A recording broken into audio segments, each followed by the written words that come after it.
Side खबरों के लिए सब्सक्राइब करें फ्लेम मीडिया और उसके बाद बेल आइकन को प्रेस करें ताकि सबसे पहले आपको मिले एक्सक्लूसिव खबरें।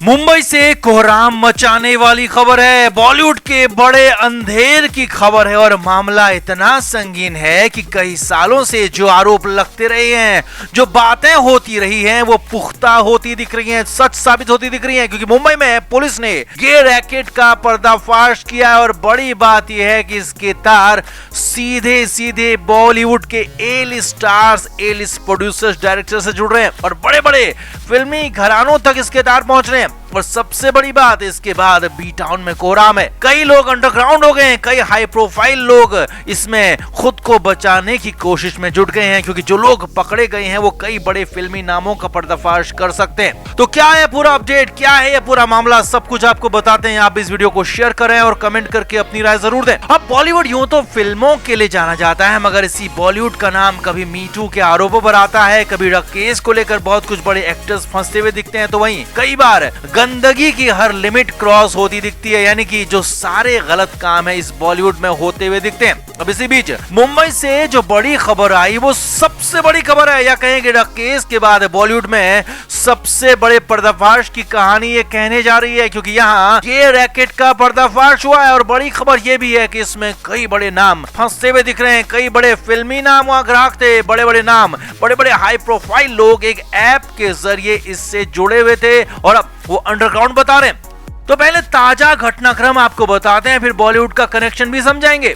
तो मुंबई में मालवानी पुलिस ने एक शिकायत के बाद एक्शन लिया और 3 लोगों को गिरफ्तार कर लिया और गे रैकेट चलाने के आरोप में गिरफ्तारी हुई। पुलिस के मुताबिक इन लोगों ने एक बड़ी कंपनी में काम करने वाले सीए को अपना क्लाइंट बनाया था और पहले तो उसे स्टफ मुहैया कराया गया, लेकिन बाद में उसे ही लूटने का, ब्लैकमेल करने का प्लान बना लिया और उसका आपत्तिजनक वीडियो शूट करने के बाद पैसों की डिमांड करने लगे, जिसके बाद पुलिस ने पूरा प्लान बनाकर इन्हें पकड़ लिया।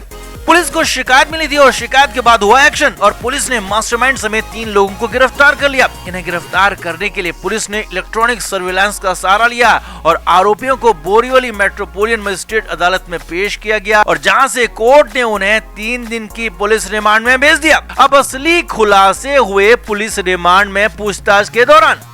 पुलिस सूत्रों के मुताबिक इन लोगों के ग्राहक कई बड़े बड़े और हाई प्रोफाइल लोग थे और ये लोग ऐप के जरिए इन तक पहुंचते थे। यही नहीं, बॉलीवुड के भी कई बड़े बड़े नाम इनके ग्राहक थे और अक्सर इनके जरिए ही अपने डिमांड पूरी करते थे। और पुलिस के मुताबिक अब धीरे धीरे इन्होंने नाम उगलना शुरू कर दिए और कई सारे नाम ये बता चुके हैं, धीरे धीरे और भी नाम बता रहे हैं और जैसे जैसे नाम आएंगे सभी पर कार्रवाई होगी, किसी को बख्शा नहीं जाएगा, चाहे वो कितना ही बड़ा पावरफुल क्यों ना हो, यह पुलिस का कहना है। यानी कि पुलिस एक तरह से इस मामले में बिल्कुल पुख्ता तरीके से आगे बढ़ रही है और किसी भी हालत में पीछे हटने को तैयार नहीं है। अब सूत्रों के मुताबिक खबर है कि कई बड़े फिल्मी डायरेक्टर, प्रोड्यूसर और एक्टर्स के साथ इनके लिंक निकल कर आ रहे हैं और वैसे भी बॉलीवुड में गे रिलेशन का खासा चलन है। कई बार गे रिलेशन को लेकर खबरें आ चुकी हैं, यहाँ तक कि कई लोग तो खुलेआम गे होना एक्सेप्ट भी कर चुके हैं। अब इन लोगों के पकड़े जाने के बाद कई सारे लोग, कई हाई प्रोफाइल लोग अंडरग्राउंड हो चुके हैं और कुछ तो विदेश जाने तक का प्लान बना रहे हैं। जी हाँ, देश छोड़ने तक की प्लानिंग हो चुकी है और कई लोग पुलिस से बचने के लिए अपनी पावर और पोजीशन का इस्तेमाल कर रहे हैं। यानी कि इस बार बॉलीवुड पर सबसे बड़ी चोट होने वाली है। बॉलीवुड के उस काले सच का, उस अंधेर का पता लगने जा रहा है, उन लोगों का पता लगने जा रहा है जो इस पूरे रैकेट के साथ मिले हुए हो सकते हैं और उन लोगों तक पुलिस पहुंचने जा रही है जो कि ये घिनौना काम करते हैं और न्यू कमर्स के साथ भी इस तरह के काम करने के लिए उन्हें मजबूर करते हैं। नए लोगों को, नए एक्टर्स तक को ऐसा करने के लिए मजबूर किया जाता है। कई लोग इसमें खुलासा कर चुके हैं, कई बड़े बड़े एक्टर और एक्ट्रेसेस ने खुलासा किया है कि शुरुआत के दिनों में उन्हें किस तरह की दिक्कत है, या कहें कि किस तरह की मुश्किलों का और किस तरह के एम्बैरेसमेंट का सामना करना पड़ता है जब कई बड़े नाम उनके सामने इस तरह का प्रपोजल रखते हैं। यानी कि इस बार बॉलीवुड का सबसे बड़ा पर्दाफाश होने जा रहा है। जो काली दुनिया है पर्दे के पीछे की, वो सामने आने वाली है और इसी को लेकर ये बड़ा खुलासा भी होने जा रहा है। हालांकि जिस तरह से पुलिस की कार्रवाई चल रही है, जिस तेजी और अंदाज में एक्शन हो रहा है, तो ऐसे लोगों का बच पाना मुश्किल ही नहीं, नामुमकिन दिख रहा है। तो जैसे ही इस पर कुछ भी अगला अपडेट मिलेगा आप तक हम भी जरूर पहुंचाएंगे। लेकिन आपका इस पर क्या कहना है, आप भी कमेंट करके अपनी राय जरूर दें। और क्या बॉलीवुड से इस तरह की पूरी गंदगी साफ नहीं होनी चाहिए, कमेंट करके जरूर बताएं। वीडियो को शेयर भी करें।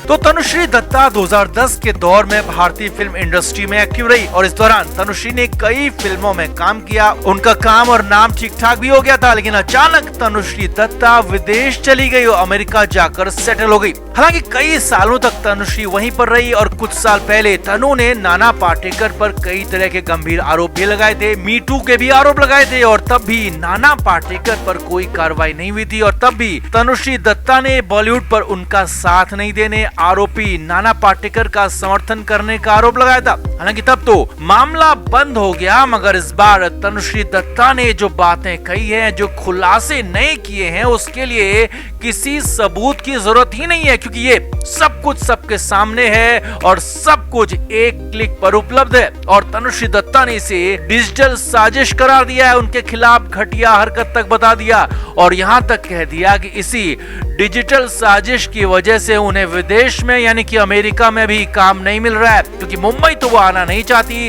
लेकिन अमेरिका में काम करना चाहती है। और बॉलीवुड की साजिश के चलते, यहाँ के गैंगबाजों के चलते अब वहाँ भी काम नहीं मिल रहा। असल में तनुश्री ने आरोप लगाया है कि उनका इंग्लिश विकिपीडिया पेज बेहद खराब तरीके से एडिट किया गया है। इसमें उन्हें सिर्फ एक इंडियन मॉडल दिखाया गया, जबकि वो मिस इंडिया यूनिवर्स रह चुकी हैं, मिस यूनिवर्स में भारत का प्रतिनिधित्व कर चुकी हैं और बॉलीवुड स्टार और अभिनेत्री भी रह चुकी हैं और कई फिल्मों में तनु ने काम किया, जिसमें से कुछ फिल्में हिट भी साबित हुई थी। तनुश्री का कहना है कि इतना सब कुछ होने के बाद भी विकिपीडिया पेज पर मेरा परिचय सिर्फ इंडियन मॉडल के रूप में दिया गया है और ये एक डिजिटल साजिश ही है। जी हाँ, तनुश्री ने आगे कहा, बॉलीवुड में कुछ बड़े बड़े फिल्मी घराने हैं, कुछ बड़े बड़े गैंगबाज हैं, उनके पास पूरी ऐसी टीम है जो कि डिजिटल स्पेस में इस तरह की गंदगी करते हैं, दूसरों को नीचा दिखाते हैं, दूसरों के काम को कमतर आंकवाते हैं, क्योंकि विकिपीडिया का पेज कोई भी एडिट कर सकता है, बस उसे अपनी आइडेंटिटी बतानी होती है। और तनुश्री दत्ता के मुताबिक बॉलीवुड के गैंगबाजों ने ही उनके विकिपीडिया पेज को एडिट करवाया और वहां पर सिर्फ मॉडल लिखवाया है, ताकि तनुश्री दत्ता को सिर्फ मॉडल ही कहा जाए, अभिनेत्री ना कहा जाए और उनको काम मिलने में भारी भारी दिक्कत आ जाए। अब तनुश्री यहीं पर नहीं रुकी। तनुश्री ने आगे कहा कि बॉलीवुड में ऐसे लोगों की, ऐसे गैंगबाजों की पूरी फौज मौजूद है और ये लोग किसी भी बाहरी शख्स को यहाँ सफल होना तो दूर, सेटल तक नहीं होने देना चाहते। और पहले जब मैं बॉलीवुड में थी तो मुझे काम नहीं मिलने दिया गया था और अब जब मैं अमेरिका में काम करने की कोशिश कर रही हूँ, यहाँ जमने की कोशिश कर रही हूँ, तो मेरा विकी पेज बदल दिया जाता है, जो कि सबसे घटिया डिजिटल साजिश है और मेरे खिलाफ हो रही है। तनुश्री दत्ता का कहना है कि जब आपको दूसरे देश में काम चाहिए होता है तो लोग आपका नाम गूगल पर सर्च करते हैं और उसके आधार पर ही आपको जज किया जाता है, उसी के आधार पर आपको वेटेज मिलता है, उसी के आधार पर आपको काम की क्वालिटी भी मिलती है। मगर आपकी आइडेंटिटी ही गलत बना दी जाती है। अगर आपकी डिजिटल स्पेस में ही आपके खिलाफ साजिश हो जाती है तो फिर आपके पास काम के ऑप्शन बहुत कम बचते हैं। यही नहीं, तनुश्री ने कहा कि मेरे विकिपीडिया पेज पर न सिर्फ मुझे मॉडल दिखाया गया, साथ ही साथ कई तरह गलत इंफॉर्मेशन और भी एडिट की गई है। मेरे डेब्यू पर मेरी उम्र 55 साल दिखाई गई है, मुझे तमिल मॉडल लिखा गया है और ये सब कुछ बॉलीवुड में कुछ लोगों की शह पर हो रहा है, जो कि अब भी मेरा पीछा नहीं छोड़ रहे हैं और ये बात मुझे परेशान कर रही है और मैं उम्मीद करती हूँ कि सभी लोग इसे देखेंगे और मुझे और मेरा सपोर्ट करेंगे। Flame media report.